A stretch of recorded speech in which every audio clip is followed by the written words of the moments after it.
Welcome to another episode of our Literature Lessons series. Today, we'll uncover the fascinating world of Geoffrey Chaucer, often referred to as the father of English literature, and his masterpiece, the Canterbury Tales. Join us as we explore Chaucer's life, the cultural backdrop of medieval England, and the enduring themes woven throughout his tales. Let's begin by introducing Geoffrey Chaucer himself.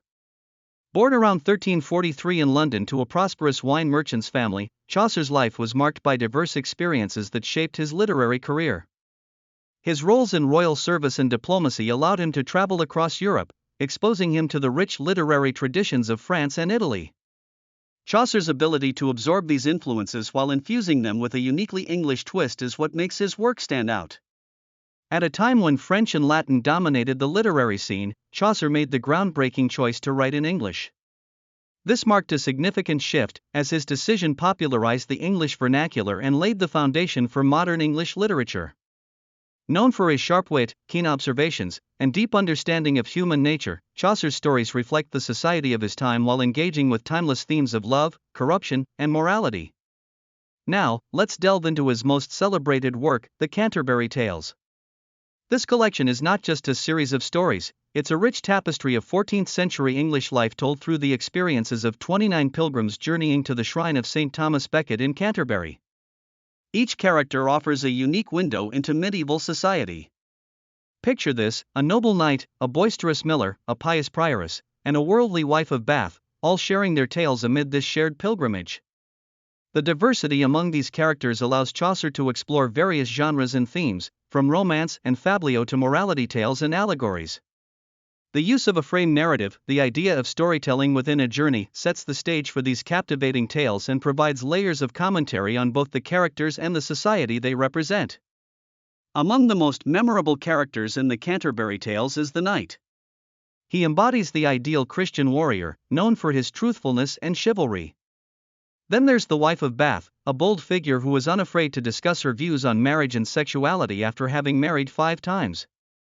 This character challenges societal norms and expectations of women in her time.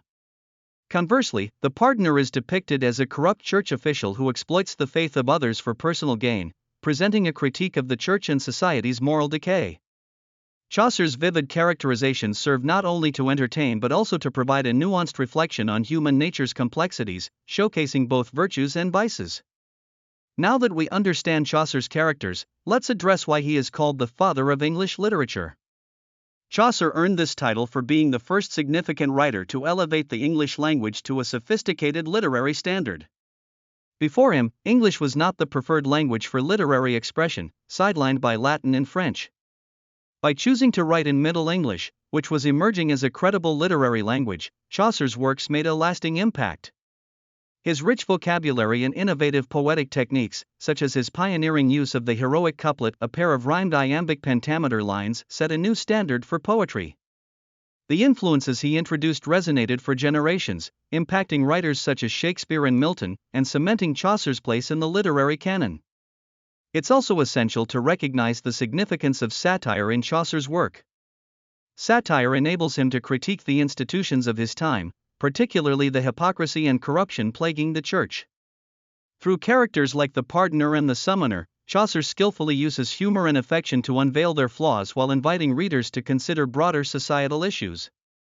His satire is not meant to condemn but to reflect on the human condition, showing us the gap between ideals and reality. It gives his tales depth and makes them relatable, even centuries later. While Chaucer's thematic explorations of society are vital, we can't overlook his remarkable influence on the English language itself. His choice to write in the East Midlands dialect of London played a crucial role in standardizing English at a time when it was quite variable. He introduced numerous French and Italian terms, enriching the English vocabulary with words like courtesy and adventure. This shift helped establish English grammar and spelling norms that would guide the language toward its modern form. Additionally, his literature became a reference point for later authors, reflecting his profound impact on the trajectory of English literature.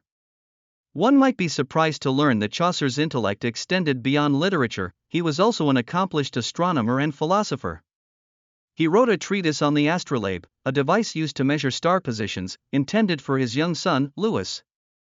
This work, known as A Treatise on the Astrolabe, is the oldest scientific text in the English language, showcasing Chaucer's diverse interests and contributions to knowledge beyond poetry. Furthermore, his diplomatic experiences enriched his worldview, likely introducing him to key figures in European literature, such as Petrarch and Boccaccio. This cultural exchange deeply influenced his writing style and further motivated his decision to use the vernacular. Now let's turn our focus to the significance of pilgrimage in medieval England, especially as depicted in the Canterbury Tales. The act of pilgrimage during this time was a vital form of worship and spiritual reflection. Journeying to sacred locations, like the tomb of Thomas Becket, was seen not only as an expression of faith but also as an opportunity for penance and renewal. Becket had been martyred, and his shrine became a destination for believers from various walks of life. Chaucer uses this pilgrimage as a powerful metaphor for life's journey, intertwining personal narratives with the collective experience of all the pilgrims. Not only does it create a unique space for storytelling, but it also fosters community, understanding, and reflection. Through their stories, Chaucer reveals the diverse motivations and backgrounds that shape human experiences. Finally, we must consider Chaucer's enduring legacy. Today, he remains a vital figure in literature, recognized as the foundation of English storytelling. The Canterbury Tales is studied and adapted worldwide, inspiring countless translations, adaptations in film, theater, and various other artistic interpretations.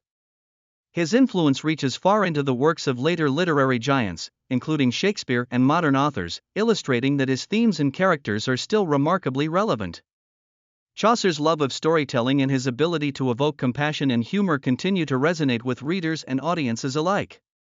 His linguistic contributions provided a crucial catalyst for the development of English literature as we know it today. Through his integration of various literary elements and engagement with societal issues, Chaucer remains a towering figure in the literary world, inviting us to explore the tapestry of human experiences. As we wrap up our exploration of Geoffrey Chaucer and the Canterbury Tales, we've seen how his life and experiences shaped his groundbreaking work.